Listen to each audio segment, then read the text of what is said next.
P. Diddy could be getting released soon, and this was put out by TMZ, so I thought I'm gonna have to watch this with you guys. But before we do, subscribe to the channel, like the video, leave a comment down below. Let's just get into the video. Diddy could be getting released from prison today if everything goes well. That's according to TMZ. TMZ posted, Diddy has a critical hearing right now, and there's a real shot he could walk free.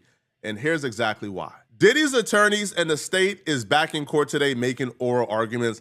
Diddy's attorney is arguing that the sentence that Diddy got, A, is unconstitutional and just flat out wrong.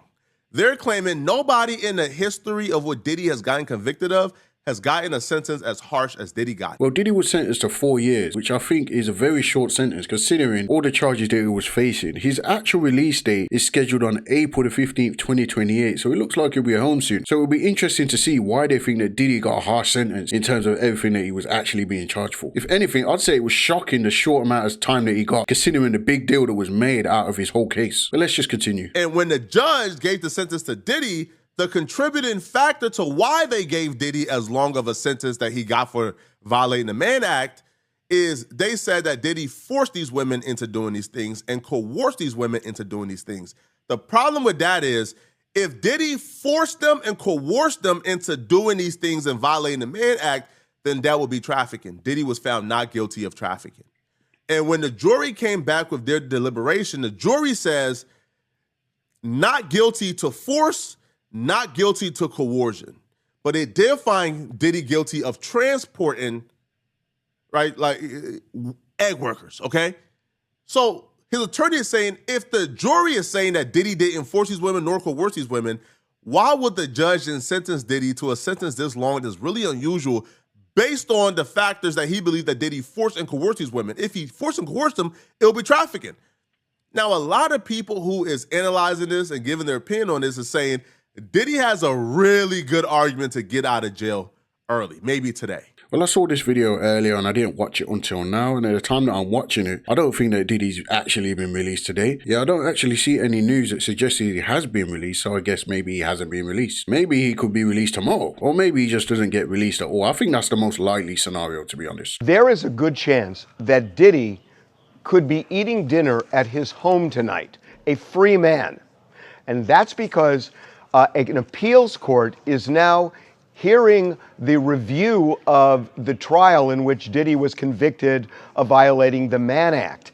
And his defense lawyers are making two arguments that could sway these judges and make them overturn the conviction. Let me explain both. So the first is that the defense says that the violation of the Mann Act is to prohibit the transportation of prostitutes across state lines, and it's typically for commercial purposes. That's where they've used it before. In this case, the defense is saying this is nothing more than kinky porn, and kinky porn is protected by the First Amendment. Now, that may sound crazy, but I'm going to read you something from their brief. Listen to this. They say, freak-offs and hotel nights were highly choreographed sexual performances involving the use of costumes, role play, and staged lighting, which were filmed so Combs and his girlfriends could watch this amateur pornography later. Pornography production and viewing of this sort is protected by the First Amendment and thus cannot constitutionally be prosecuted.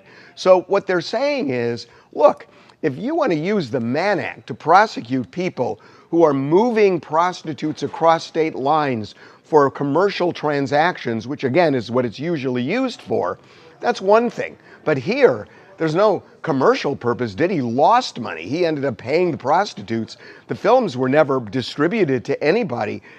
The defense is saying it was for his pleasure, and the pleasure of people who may have been participating. So TMZ are pointing out the fact that, these may not actually be X crimes because people are actually or were willing participants in whatever Diddy was being charged with. What do you guys think? Do you think he should have got a harsher sentence? Because again, I think that the sentence that he got wasn't very harsh, and it will literally be out in the next couple of years. And that's if he serves the remainder of the sentence. He could get an early release, or at least that's how it works in the UK. I don't know how it works out there in the States. But let me know what you think in the comments. Then they bring up a case that they're citing and everything, and it's Vaughn and Johnson, which is in her 100-page brief. But basically, the judge wanted to go into the fact that, and he read from Judge Subramanian's the transcript when he was going through the sentencing, saying, he did consider some overlapping conduct, and that should be allowed, overlapping conduct. So there's a difference here between acquitted conduct and overlapping conduct. And, at the heart of it as well, I'll just sort of skip around a little bit. The government, Christy Slavic, when she got up there, she said, this isn't actually acquitted conduct. This is admitted conduct. We're talking about a guy who said he admitted to, giving drugs to these women, which I guess would be coercion, plying them with drugs was the term used, and beating them, whatever. And then Shapiro said, no, that's not actually admitted conduct. That's not what happened. He never admitted to, quote, plying them with drugs. What he admitted to was, domestic violence. And it was Judge Baker who was sort of trying to lay it out for Shapiro, saying, okay, so what you're saying is Judge Subramanian, when he was sentencing Mr. Combs, he was sort of mixing and matching some of the acquitted conduct under some of these elements.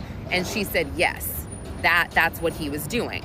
So if he were to sentence Combs on, a coercion element, or because of coercion, like that should not be allowed because he was acquitted of coercion under different predicate acts. So they bring up the Cannes Film Festival travel, which is when, and this was Nardini who brought this up. They seem to be kind of stuck on this for a minute. I'm not an expert, but I don't really see Diddy getting out early based off of all of this. If that was to happen, it would just basically make the justice system seem small. It would probably make the justice system look like they lost, and they're never going to let that happen. Remember, this was a federal case, and they were never going to take Diddy to court without sufficient evidence to get a result, and they were never going to leave the whole trial without a result. There was always going to be a result working in their favor against Diddy. In my opinion, I think Diddy's lucky that he only got 4 years. I was expecting him to get a lot longer, especially with everything that he would be in charge with. There was racketeering, there was the X crimes, there was all of that sort of stuff. And whether he actually did those things,